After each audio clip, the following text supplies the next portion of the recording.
नमस्कार दोस्तों, मैं अंशु गुप्ता आप सबका मेरा चैनल एचटीटीवी एजुकेशन क्लास में स्वागत करती हूँ। जैसा कि आपने मेरी पहली वीडियो देखी होगी जिसमें मैंने आपको पढ़ाया था शिक्षा मनोविज्ञान की विधियाँ व उसके प्रतिपादक। तो आज मैं एक नई वीडियो के साथ फिर उपस्थित हुई हूँ जिसमें मैं आपको पढ़ाने जा रही हूँ जीन पियाजे का संज्ञानात्मक विकास सिद्धांत। स्टूडेंट, एजुकेशन में मुख्य राइटर हैं जिनमें एक राइटर का नाम जीन पियाजे है जो वेरी इम्पोर्टेंट माना गया है। तो आज मैं कुछ इम्पोर्टेंट राइटर हैं जिनका नाम है जीन पियाजे, उनके बारे में आप सबको बताने जा रही हूँ। तो आइए मेरे साथ पढ़ते हैं सब लोग मिलकर कि जीन पियाजे ने क्या संज्ञानात्मक विकास का सिद्धांत दिया। जीन पियाजे के द्वारा प्रतिपादक संज्ञानात्मक विकास सिद्धांत मानव बुद्धि की प्रकृति एवं उसके विकास से संबंधित एक विशद सिद्धांत है। पियाजे का मानना था कि व्यक्ति के विकास में उसका बचपन एक महत्वपूर्ण भूमिका अदा करता है। पियाजे का सिद्धांत विकासी अवस्था सिद्धांत कहलाता है। यह सिद्धांत ज्ञान की प्रकृति के बारे में है और बतलाता है कि मानव कैसे ज्ञान क्रमशः इसका अर्जन करता है, कैसे इसे एक एक कर जोड़ता है और कैसे इसका उपयोग करता है। बच्चों, जीन पियाजे का मानना था कि बच्चों का विकास धीरे धीरे ही होता है। जैसे कि विज्ञान का विकास जो करता है तो वह उसकी नेचर यानी प्रकृति पर निर्भर करता है और वह किसको सीखता है, कैसे सीखता है, ये सब बताया है जीन पियाजे में। आइए आगे पढ़ते हैं। आगे क्या कहते हैं? व्यक्ति वातावरण के तत्वों का प्रत्यक्षीकरण करता है अर्थात पहचानता है। यानी बच्चे क्या करते हैं, सबसे पहले वातावरण को देखते हैं और उनको पहचानते हैं। प्रतीकों की सहायता से उन्हें समझने की कोशिश करता है, यानी कि इशारों के माध्यम से उसको समझने की कोशिश करता है कि हमारा वातावरण कैसा है, तथा संबंधित वस्तुओं व्यक्तियों के संदर्भ में अमूर्त चिंतन करता है। अमूर्त चिंतन यानी कि अपने मन में पहले उसकी भूमिका बनाता है या सोचता है। उक्त सभी प्रक्रियाओं से मिलकर उसके भीतर एक ज्ञान भंडार या संज्ञानात्मक संरचना उसके व्यवहार को निर्देशित करती है। इस प्रकार हम कह सकते हैं कि कोई भी व्यक्ति वातावरण में उपस्थित किसी भी प्रकार के उद्दीपकों यानी स्टिमुलेंस से प्रभावित होकर सीधे प्रक्रिया नहीं करता है। पहले वह उन उद्दीपकों को पहचानता है, यानी उसके साथ जो भी घटना घट रही है या उसके सामने, उसके घर में, उसके पड़ोस में जो भी घटना घटती है तो पहले उसको वह पहचानता है, फिर ग्रहण करता है, फिर वह अपने ग्रहण कर लेता है यानी कि ले लेता है और उसकी व्याख्या करता है। फिर वह सोचता है कि या ये बात मैंने सीखी है या मैं ये कार्य करने जा रहा हूँ ये सही है या नहीं, उसका वह फिर व्याख्या करता है। इस प्रकार हम कह सकते हैं कि संज्ञानात्मक संरचना वातावरण में उपस्थित उद्दीपकों और व्यवहार के बीच में मध्यस्थता का कार्य करती है। संज्ञानात्मक संरचना क्या करती है? जो वातावरण है, जो उद्दीपक हैं, उनके व्यवहार में बच्चों के बीच में क्या कार्य कर रहा है क्या नहीं, वो बताता है। आइए आगे पढ़ते हैं। यहाँ पियाजे ने व्यापक स्तर पर संज्ञानात्मक विकास का अध्ययन किया है। पियाजे के अनुसार बालक द्वारा अर्जित ज्ञान के भंडार का स्वरूप विकास के प्रत्येक अवस्था में बदलता है और परिमार्जित होता रहता है। इनका कहना है कि जो बालक का विकास है वह अर्जित भी कर लेता है और उसके विकास में भंडार भी बढ़ता जाता है, और जैसे ही उसकी अवस्था यानी वर्ष बदलती जाती है, बढ़ती जाती है, वह उसको और भी अधिक बढ़ाता जाता है। पियाजे के संज्ञानात्मक सिद्धांत को विकासात्मक सिद्धांत भी कहा जाता है। देखिए बच्चों, यहाँ पर जो संज्ञानात्मक सिद्धांत उन्होंने बताया है वो विकासात्मक सिद्धांत भी कहलाता है। चूँकि उनके अनुसार बालक के भीतर संज्ञानात्मक का विकास अनेक अवस्थाओं से होकर गुजरता है, इसीलिए इस अवस्था को स्टेज थ्योरी भी कहा जाता है। यानी स्टेज बाय स्टेज इसकी अवस्था में बदलता है, तभी इसको स्टेज थ्योरी के नाम से भी जानते हैं। तो अब आगे पढ़ेंगे कि संज्ञानात्मक विकास की कितनी अवस्थाएं हैं। तो पियाजे के अनुसार, जीन पियाजे के अनुसार संज्ञानात्मक विकास की 4 अवस्थाओं में विभाजित किया गया है। नंबर 1, कौन कौन सी 4 अवस्थाएं हैं वो पढ़ेंगे। नंबर 1, संवेदी पेशी अवस्था। क्या है? संवेदी पेशी अवस्था, जो कब से होती है? 0 से 2 वर्ष तक। कब से होती है? 0 से 2 वर्ष तक।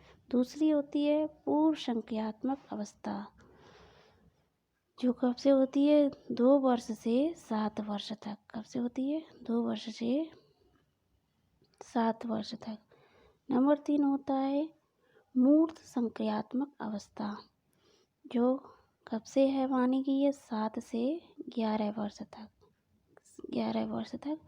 चौथी नंबर होती है अमूर्त संक्रियात्मक अवस्था, इसको हम कहते हैं 12 वर्ष से के बाद या 12 वर्ष से शुरुआत होती है। तो जीन पियाजे के अनुसार बालक के संज्ञानात्मक अवस्थाओं को 4 भागों में बांटा गया है। नंबर 1, संवेदीय पेशी अवस्था, जिसको बोलते हैं सेंसोरी मोटर स्टेज। और नंबर 2, पूर्व संज्ञानात्मक अवस्था, जिसको बोलते हैं प्री प्रिपरेशन स्टेज। नंबर 3, मूर्त संज्ञानात्मक अवस्था, जिसको बोलते हैं कॉन्क्रीट प्रिपरेशन स्टेज। नंबर 4, अमूर्त संज्ञानात्मक अवस्था, जिसको बोलते हैं फॉर्मल प्रिपरेशन स्टेज। ठीक है, आइए बच्चों आगे बढ़ते हैं। नंबर 1 पढ़ते हैं संवेदीय पेशी अवस्था। इसमें क्या होता है? इस अवस्था में बालक केवल अपनी संवेदनाओं और शारीरिक क्रियाओं की सहायता से ज्ञान अर्जित करता है। बच्चा जब जन्म लेता है तो उसके भीतर सहज क्रियाएं रिफ्लेक्स होती हैं। इन सहज प्रक्रियाओं और ज्ञानेंद्रियों की सहायता से बच्चा वस्तुओं, ध्वनियों, स्पर्शों, रसों, गंधों का अनुभव करता है, और इन अनुभवों की पुनरावृत्ति के कारण वातावरण में उपस्थित उद्दीपकों की कुछ विशेषताओं से परिचित होता है। यानी 2 वर्ष का जब बालक होता है बच्चों, आप सब जानते होंगे, तो सबसे पहले वो क्या करता है कि अपने आसपास बोलने वाले की ध्वनि को पहचानने लगता है। फिर उन वस्तुओं को से स्पर्श को छूने से पहचानता है। फिर रस उसका लेता है खाने पीने की चीज़ों में। फिर उसका दुर्गंध से पता करता है। अगला है, उन्होंने इस अवस्थाओं को 6 उप अवस्थाओं में बांटा है। कौन कौन सी है? नंबर 1, सहज क्रियाओं की अवस्था, जो जन्म से 30 दिन तक होती है। इसके अंतर्गत बालक छोटी छोटी या सहज क्रियाओं को कर पाता है। नंबर 2, प्रमुख प्रवृत्ति अनुक्रियाओं की अवस्था, जो 1 माह से 4 माह तक चलती है। नंबर 3, गौड़ प्रवृत्ति अनुक्रियाओं की अवस्था, जो 4 माह से 8 माह तक चलती है। फिर आता है गौड़ स्कीमेटा की समन्वय की अवस्था, जो 8 माह से 12 माह तक चलती है। नंबर 5, तृतीय प्रवृत्ति अनुक्रियाओं की अवस्था, जो 12 महीने से 18 महीने तक चलती है। और नंबर 6, मानसिक सहयोग द्वारा नए साधनों की खोज की अवस्था, जो 18 माह से 24 माह तक चलती है। आइए नंबर 2 हमारा है पूर्व संज्ञानात्मक अवस्था। अब इसके बारे में पढ़ेंगे। इस अवस्था में बालक स्वकेंद्रित व स्वार्थी न होकर दूसरे के संपर्क से ज्ञान अर्जित करता है। वह खेल, अनुकरण, चित्र निर्माण, भाषा के माध्यम से वस्तुओं के संबंध में अपनी जानकारी अधिक बढ़ाकर धीरे धीरे वह प्रतीकों को ग्रहण करता है। किंतु किसी भी कार्य का क्या संबंध होता है तथा तार्किक चिंतन के प्रति अनभिज्ञ रहते हैं। इस अवस्था में अनुक्रमणशीलता पाई जाती है। इस अवस्था में बालक के अनुकरणों में परिपक्वता आ जाती है। इस अवस्था में प्रकट होने वाले लक्षण दो प्रकार के होने से दो भागों में बांटा गया है। नंबर 1 कौन सा है? पूर्व प्रत्यागत्म काल, जो 2 से 4 वर्ष तक होता है। इस अवस्था में बालक का भाषाई ज्ञान विकसित होता है। नंबर 2 अंतः प्रज्ञा काल या अंतर्दर्शी अवधि, जो 4 वर्ष से 7 वर्ष तक होता है। इस अवस्था में बालक संकेत तथा चिन्हों को मस्तिष्क में ग्रहण करते हैं। बालक निर्जीव वस्तुओं को सजीव समझते हैं। इस अवस्था में वह आत्म केंद्रित हो जाता है और उसमें संकेतों एवं भाषा का विकास तेज होने लगता है।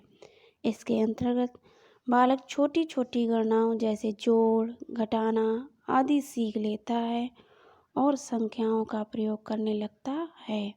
इसमें क्रमबद्ध तर्क नहीं होता।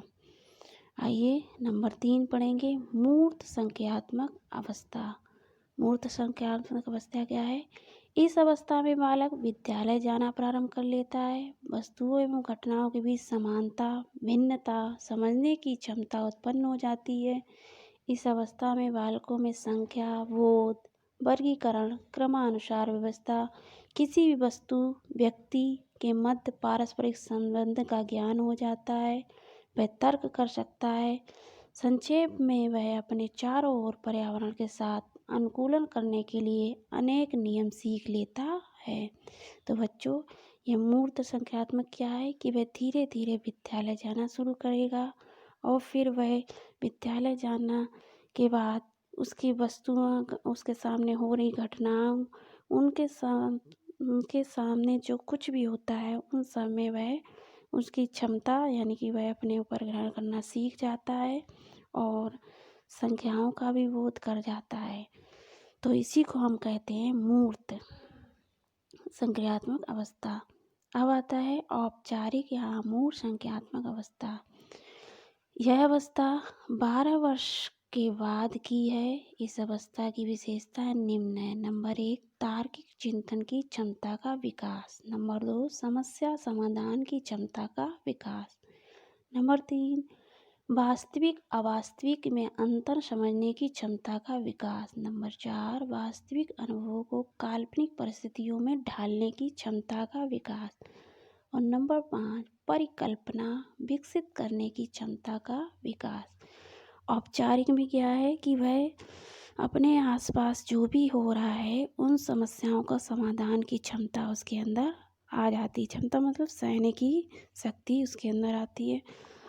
और नंबर 4 विसंगतियां के संबंध में विचार करने की क्षमता का विकास। अगला क्या है? संज्ञात्मक विकास की प्रक्रिया एवं संरचना। तो संज्ञात्मक विकास की प्रक्रिया क्या है? जीन पियाजे ने संज्ञात्मक विकास की प्रक्रिया में प्रमुख 2 बातों को महत्वपूर्ण माना है। पहला संगठन, दूसरा अनुकूलन। कैसा है? जीन पियाजे ने संज्ञात्मक विकास को 2 भागों में बांटा है। कौन सा? संगठन और अनुकूलन। संगठन से तात्पर्य बुद्धि में विभिन्न क्रियाओं जैसे प्रत्यक्षीकरण, स्मृति, चिंतन, तर्क सभी संगठित होकर करती हैं। जैसे उदाहरण है क्या है कि एक बालक वातावरण में उपस्थित उद्दीपकों के संबंध में उसकी विभिन्न मानसिक क्रियाएं पृथक पृथक कार्य नहीं करती बल्कि एक साथ संगठित होकर कार्य करती हैं। वातावरण के साथ समायोजन करना संगठन का ही परिणाम है। संगठन व्यक्ति एवं वातावरण के संबंध के आंतरिक रूप में प्रभावित करता है, अनुकूलित बाह्य रूप में प्रभावित करता है। तो बच्चों, आज इतना ही। अगली वीडियो में फिर आपको हम जीन प्यारे के बारे में बताएंगे। और तब तक के लिए नमस्कार। और मैं आज फिर आपसे कहना चाहूँगी कि अधिक से अधिक आप लोग थ्योरी पढ़ने की कोशिश करें, ताकि आपको थ्योरी के माध्यम से कई क्वेश्चंस और कई जानकारी जान सकेंगे। तो इतना ही, तब तक के लिए नमस्कार।